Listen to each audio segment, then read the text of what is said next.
Romans 3, verse 12. They have together become unprofitable. This passage in Romans is written by Paul. Romans is written by Paul, and so in this little verse, and in this little section actually, Paul is just talking about how sinful the world has become, and he says that they have together become unprofitable, meaning that they are producing nothing profitable. They are producing no spiritual fruit. They aren't producing anything good. Humanity has come to a point where we aren't producing anything of good. We aren't producing anything spiritually good. And as believers, if we are truly pursuing God, we will produce spiritual fruit and people will be able to see it through us.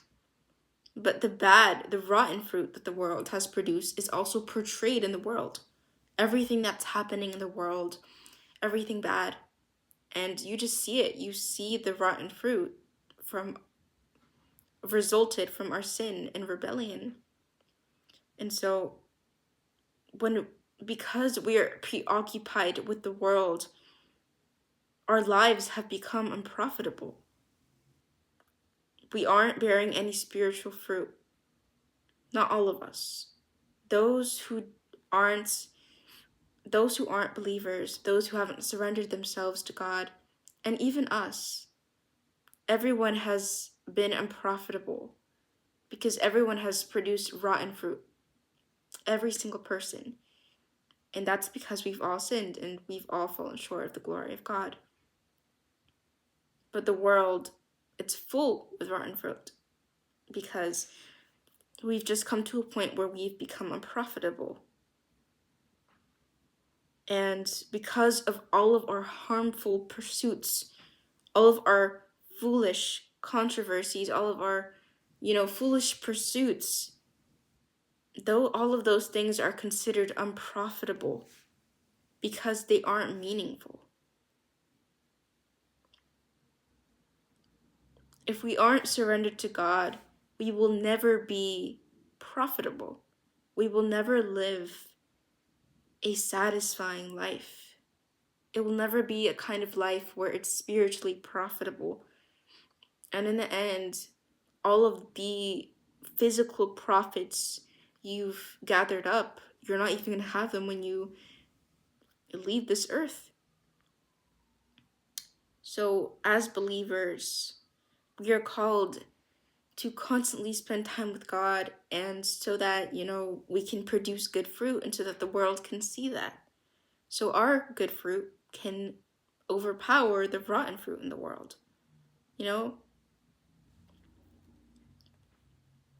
But if we are truly following God, then we will produce good fruit. Fruit like love, which is a fruit of the Spirit.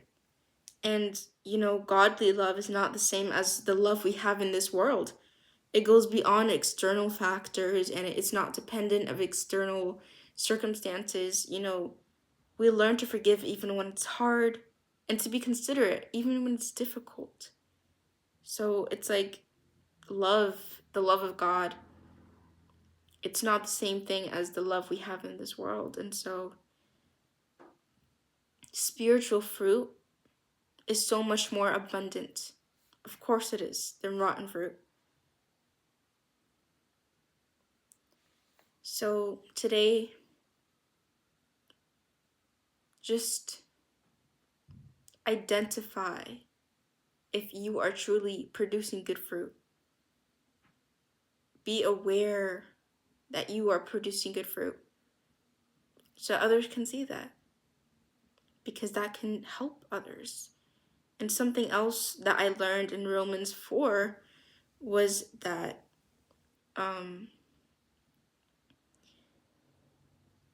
Paul says that for we consider that a person justified by faith apart from works of the law.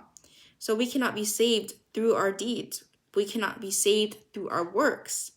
But we must prove our righteousness. We must prove our faith through our works and through the things that we do. We must prove our faith and that we truly follow God through our fruits and through our works. I know that there's a saying that says, others will know you by your fruit. So be aware that you are producing good fruit and that in all of your works, you're trying to prove your faith, because that's important. And it can be a way to share the gospel as well. So yeah. But I pray that you learned something from this video. God bless you. God loves you. And I love you as well. Have a good day or night or evening or wherever you are.